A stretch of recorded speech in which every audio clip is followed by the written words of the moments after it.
said Bree and Joey, I don't know about you guys, but I thought about this today. If our defense continues playing consistently like they did yesterday, I'd be fine with VJ coming back, barring any head coaching opportunities. The split second decision you make after a really demoralizing loss like to the Dolphins, and everyone very much so wanted blood and to churn the waters and to turn over everything and to smash the boat right into the iceberg, whatever analogy you want to use. I think that there is an idea that as Vance Joseph now gets to run a semblance of what his defense needs to look like without the idea that there's a push for Vic Fangio's defense or the players are trying to manage two different schemes. I think what you're going to see for the rest of the season is Vance Joseph running what he needs to run in order to highlight these players and basically letting the players go out there and truly determine what they're good at. I think you see that paired with the return of Justin Simmons, who is going to continue to really lead this defense. And you're going to see a very different defense than the jumbled chaos that you saw in the first 5 or so games.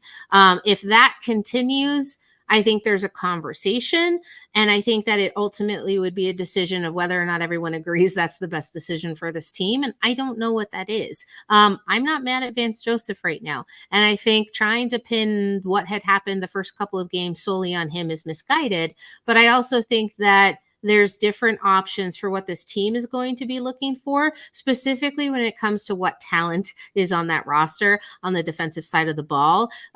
Because one really key movement, one really key disbursement of pieces, one confirmation of a player not coming back due to injury is going to dictate where this defense is going to go. And I think that will also dictate who is in control of that defense. Joey, how do you feel about that?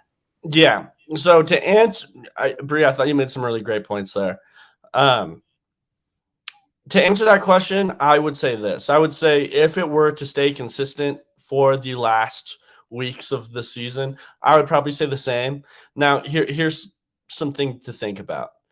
The Broncos are looking a lot better. Why? I think a lot of it has to do with the Broncos having, Baron Browning's back. That's a big plus. And then I'm looking at it, I'm like, PJ Locke is playing. McMillian is playing out of his mind. There's some certain moves like that. And then Fabian Monroe is in there. Moreau is in there for Damari Mathis. Now, a few of these moves, I'm just saying, could have been done this offseason. We could have started week 1 with a lineup similar to the one we have now. Obviously not Baron Browning, but everyone else I listed, they were available and they could have played. They just didn't. So who am I putting the blame on for that? That ultimately does fall on Vance Joseph, the defensive coordinator. And that would be my only thing in saying, hey, let's hold off a second because. But what are you trying to? I think these other guys are better players. But which player is playing right now defensively who wouldn't have been playing aside from because of injuries? Green Jackson's the only person that you're basically targeting there. No, I mean, saying Bassey started the season, he's not even on the team anymore. True. And McMillian looks like so far through 2 weeks with him, he looks really good. He looks as good as any of the other nickels that the Broncos could have picked up. I mean, this INT he had last week was really impressive. TFLs, tackles for losses, guys. That's awesome.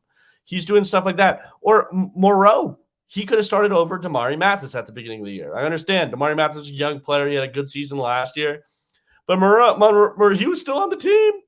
He's still someone that could have played, and he looks like a huge upgrade over Damari Mathis. Damari Mathis got 8 snaps this last week. I saw him at least 2 where it was like, damn, what is Damari Mathis doing out there? 2 of his 8. So it's like, it's just, I don't know. That ultimately you do have to put a little blame on the defensive coordinator for that. That's all. Okay. I think that's fair.